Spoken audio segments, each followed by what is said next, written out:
Lucky की एक company में नई नई सेल्स की जॉब लगी थी। नया होने के कारण लकी को इस फील्ड में काम करने का ज्यादा अनुभव नहीं था। वो अपने सीनियर के अनुसार इस काम को अंजाम देता था और उसके सीनियर्स उसे काम करने के लिए हमेशा उस पर टारगेट का दबाव बनाते थे। ऐसे ही एक शाम को उसके सीनियर्स की कॉल आई और उसे कंपनी के सामान की मार्केटिंग के लिए शहर की एक अजीब सी सुनसान जगह जाने के लिए कहा। उसने घड़ी की ओर देखा तो शाम के 5 बज रहे थे। बाहर मौसम काफी खराब था। घने बादलों के कारण ऐसा लग रहा था कि मानो रात चुकी हो।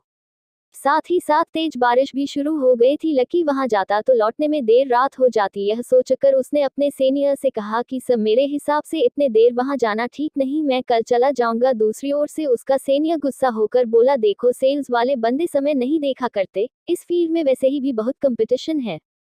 यदि तुम्हें कोई परेशानी हो रही है तो मैं किसी और को भेज सकता हूँ, उसका टारगेट भी पूरा हो जाएगा। टारगेट के बारे में सोचकर लकी ने जाने के लिए हाँ कर दी।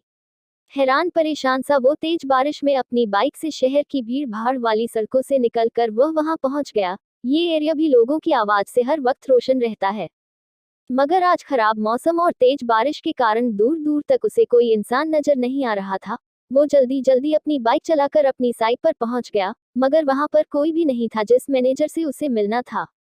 वो आज खराब मौसम के कारण जल्दी अपना काम खत्म कर अपने घर निकल गया था। लकी खुद पर गुस्सा करने लगा कि वो यहाँ कॉल करके क्यों नहीं आया। उस वक्त रात के 10 बज चुके थे, बाहर अभी भी तेज बारिश हो रही थी। लकी खुद से, यार ऐसी बारिश में तो बाइक चलाना भी मुश्किल होगा, मगर यहाँ रुक भी तो नहीं सकता हूँ। यार ये प्राइवेट नौकरी जो भी कराए वो कम है। खुद से बात करते हुए धीरे धीरे बाइक चलाने लगा। बारिश के कारण उसे आगे का कुछ दिखाई नहीं दे रहा था।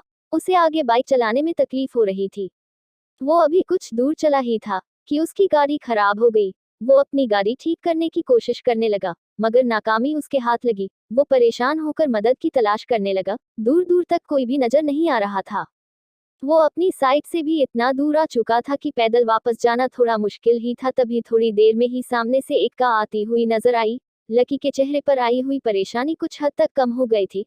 अब उसको विश्वास हो गया था कि उसे मदद मिल जाएगी। उसने तुरंत अपनी बाइक सड़क के किनारे लगा दी और कार रोकने के लिए इशारा करने लगा, मगर वो कार उसे देखकर नहीं रुकी।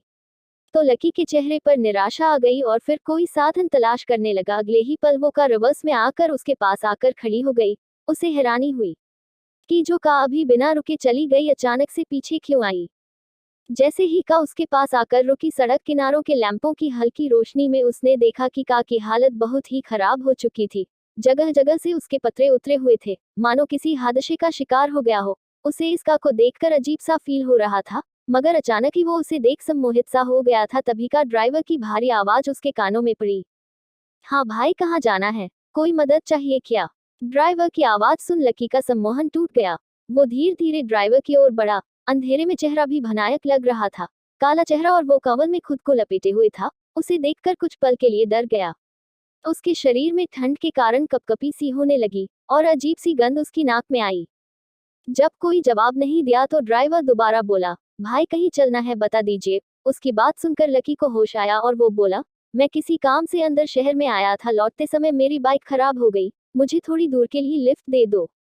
ड्राइवर भाई, हम तो यहाँ पर मदद करने के लिए ही है, आगे तो जगह नहीं है, पीछे बैठ जाओ। ये कहकर ड्राइवर अजीब तरीके से हंसने लगा। अंधेरे वीरान में लकी को इस तरह की हंसी बहुत अजीब लगी, मगर उसे मदद की बहुत जरूरत थी, इसीलिए उसके कहने पर लकी पीछे की सीट पर बैठ गया। बैठकर उसने देखा कि वहां पर एक बुजुर्ग आदमी और उसके साथ एक छोटा बच्चा और एक महिला घूंघट ओढ़कर बैठी हुई थी। लकी उनके पास बैठ गया और जैसे ही कार चलने लगी, पीछे बैठे वो बुजुर्ग आदमी, वो बच्चा और वो महिला लकी की ओर अजीब सी निगाहों से देखने लगे। उनकी सफेद आंखें लकी के मन में भय पैदा कर रही थी। जब से वो इस कार के पास आया था तब से अजीब सी गंध उसकी नाक को परेशान कर रही थी। उसे समझ नहीं आ रहा था कि ये गंध किस चीज की है। लकी अपनी नाक पर रुमाल रखकर चुपचाप बैठा था। तभी वो बुजुर्ग धीरे धीरे उसकी तरफ होने लगा। जैसे वो पास आ रहा था, वो बदबू बढ़ती जा रही थी, साथ ही में ठंड भी। लकी ने गौर से देखा तो बुजुर्ग व्यक्ति का चेहरा भी बिल्कुल सफेद था। चेहरे पर ढेर सारी झुर्रियां और आंखें इतनी काली मानो आंखों की जगह गड्ढे हों। उस पर लगे हुए चश्मे की गिलास टूटी हुई थी। लकी डरते हुए साइड में होता गया। बुजुर्ग ने उसे कहा, बेटा कौन हो तुम? बहुत दिनों बाद इस रास्ते पर किसी सवारी को देखा है, बुजुर्ग के ऐसा बोलते हुए ही उसके साथ के सब लकी को और घूर कर देखने लगे। उन सब की आंखों में एक खालीपन सा था। यह देखकर लकी थोड़ा सा परेशान हो गया था। लकी ने सिगरेट के लिए अपनी जेब में हाथ डाला तो उसके हाथ में लाइटर आ गया। जैसे ही उसने लाइटर जलाया, वो बुजुर्ग डर कर उससे थोड़ा दूर हो गया, मगर वो अजीब सी गंध और अधिक आनी शुरू हो गई। लकी ने अपने हाथ में सिगरेट का डब्बा निकाला। वो बारिश में पूरा भीग चुका था। लकी ने गुस्से में चलती हुई कार से वो डिब्बा बाहर फेंक दिया और लाइटर अपनी जेब में रख लिया।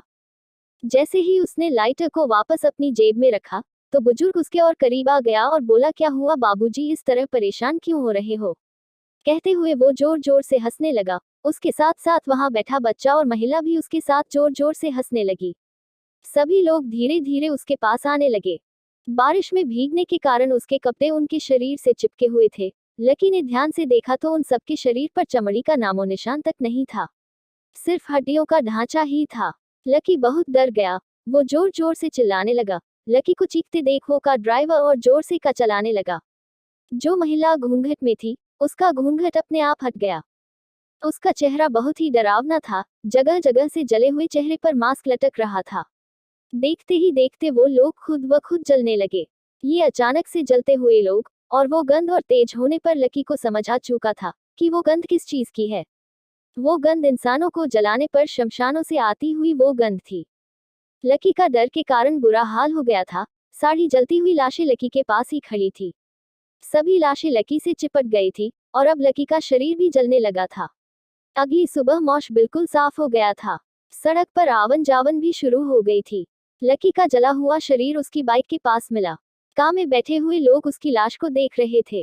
लाश के आसपास खड़े लोग बोल रहे थे कि लगता है सालों पुराना का जलने का हादसा कल रात को दोबारा हो गया।